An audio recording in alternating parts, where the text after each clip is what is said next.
Joining us again, doing double duty, Stephen Moore is economist and former Trump economic advisor. Mr. Moore, I was pretty critical. I helped out some local community banks on the PPP. My math was there were like 27 million companies in the country, small businesses that were eligible. And I think like 2 million actually were able to access the PPP on the corporate side.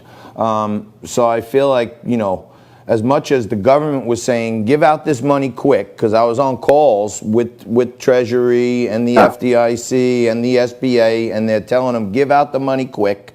And at the same time, the bankers on the phone are saying, hey, if we don't do our proper due diligence, do we have a safe harbor? Are we protected? Are you going to come back 6 months from now and tell us we shouldn't have gave this loan? And the government was really unclear on it. And I think a lot of small businesses didn't get access to it because of the government's lack of organization on giving it out. It seemed like the money was there and the will was there, but they just couldn't figure out the right way to get it to the masses. Well put, and this is one of the reasons why we're looking at record numbers of business bankruptcies right now. It's one of the reasons. There are a lot of reasons. Obviously, if you don't have customers and you don't have people coming into your stores, it's hard for the government to continue to prop up those businesses month after month. It's the reason we've got to get the economy reopened as quickly as possible so we get commerce flowing again. But you're so right. I mean, what happened was that a lot of as with anything in Washington, you create a program like this, and the first in line are all the people who know how Washington works, and they know how to cut the corners, and they know they have the lobbyists, and they got the money first. And then these small businesses on Main Street, so many of them were put last in line, and by the time they were eligible for the money, they were already out of business. I mean, small businesses can't go 4, 6, 8 weeks without revenues.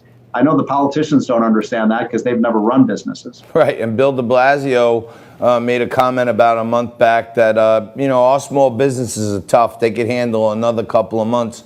And the politicians and lobbyists never had to hope for the door to open and the cash register to ring. So they don't understand. These companies were already dead for 2 months before the PPP came out. So even when they got it, they were kind of paying back money. And let me ask you this, because you're so By the way, let me just add one thing to that, John, that you just said. One tragedy is that there was a report in the Wall Street Journal, I think it was last week, 40% of Black-owned businesses, 40% of them are in financial distress right now or in the process of bankruptcy. So it's not just a random sample of businesses. It's minority-owned businesses that are the ones that are really getting creamed from this lockdown. I mean, there's no question the lockdown has hit minorities and people at the bottom of the income ladder much more than people at the top. And, the politicians and the journalists and the college professors, they didn't lose their jobs. So they don't feel the pain of this. It's really been the suffering has really gone on at the bottom of the income scale. And that's why this has become such a scandal.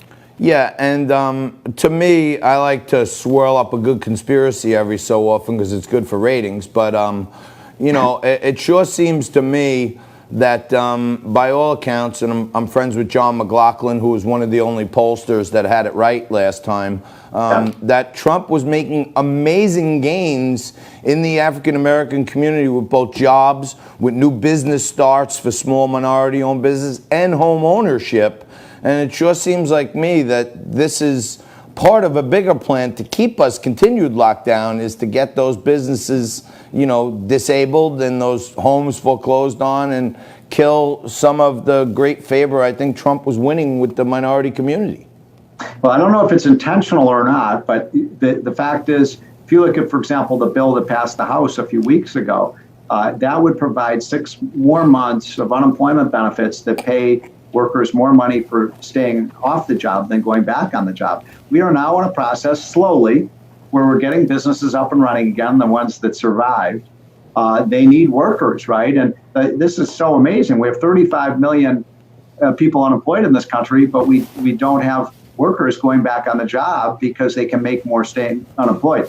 I do not believe you can get an economic recovery if you continue to expand these high unemployment benefits. I'm not saying the unemployment benefits should go away. I'm saying it's very unfair to the people who are working that their next door neighbor who's sitting on the couch watching TV is making more money than they are. Yeah, and I have some guys who own small businesses, contracting companies, and they're reaching out to their employees and saying, hey, come on back, we can get going again. And they're like, no, man, I'm taking the summer off. I'm making more money staying home and going to the beach. Why the hell do I want to come dig a hole, you know? But isn't this all part of, potentially the road we're going down with Joe Biden by just, saying we're going to extend benefits even further? My father always used to say to me, like, you don't respect something if you don't work for it and you don't earn it and if you don't pay for it yourself. And I think it's just a deterioration of society that the left wants to pay people to stay home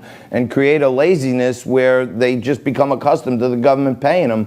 That's what we're looking for. That's what we're looking at if Joe Biden and this agenda gets in, right? Yeah, I mean, we have created an entitlement, a kind of culture in this country where everybody's getting free checks. You get checked for this and you get checked for that, and it's not related to how much you work. And by the way, the heroes of the economy today are the people who are working out there, John. The people are going to work, and I'm surprised. When I'm working at home now for the last few months, but I'm always surprised how many people I find who are immigrants. The immigrants are the ones who are working. They're keeping our economy up. Whether it's doing the garbage collection or doing the deliveries, and so those are the people who need to be rewarded. The people are working hard, getting up, and have worked, frankly, throughout this crisis. While so many other people, and I have the same experience. I know a lot of people like this is the greatest 3-month vacation I've ever had. I haven't had to work. I've been able to sleep till 9 o'clock in the morning and then watch TV, and it's just not. You can't have a functioning economy if you don't have people out working in businesses with customers that are making profits. And all we keep doing is sending trillions and trillions of dollars of checks out as if that's going to remedy our problem. The only people who are going to benefit from this are the Chinese. They're going to take over the world economy if we continue to be hobbled. Yeah, a lot of people, and I've been a Wall Street guy and a student of your philosophies and Larry Kudlow's for many years, and people ask me, well, where do we get all these trillions? And I'm still kind of stuck at explaining to regular laymen how this, imaginary printing press keeps coming up with trillions of dollars. At some point, we're going to have a bubble that somebody's going to have to address. That's going to be our kids and our grandkids, and it's going to, we're talking about, my latest estimate, John, $5 trillion of borrowing this year. $5 trillion in 1 year, in 12 months, $5 trillion. I mean, that's a very, very scary proposition. And yet, the Pelosi bill wants to spend another $3 trillion that we don't have. And even the Republicans, by the way, they want to spend more. Now, what I favor is a payroll tax suspension for the rest of the year. Let's reward people for working and stop rewarding people for not working. Yeah. Well, listen, thank God you're still part of the Brain Trust, because we need it bad, and we need you anytime you want to come on. Thank you so much for joining us, Mr. Moore. I really appreciate it. Thanks, John. Have a great week and happy 4th of July. Same to you, my friend. That's Stephen Moore, former Trump economic advisor, one of the best guys around if you want to know what's happening with our economy, because he laid down the tracks and drew up the diagrams for this architectural economy. Quick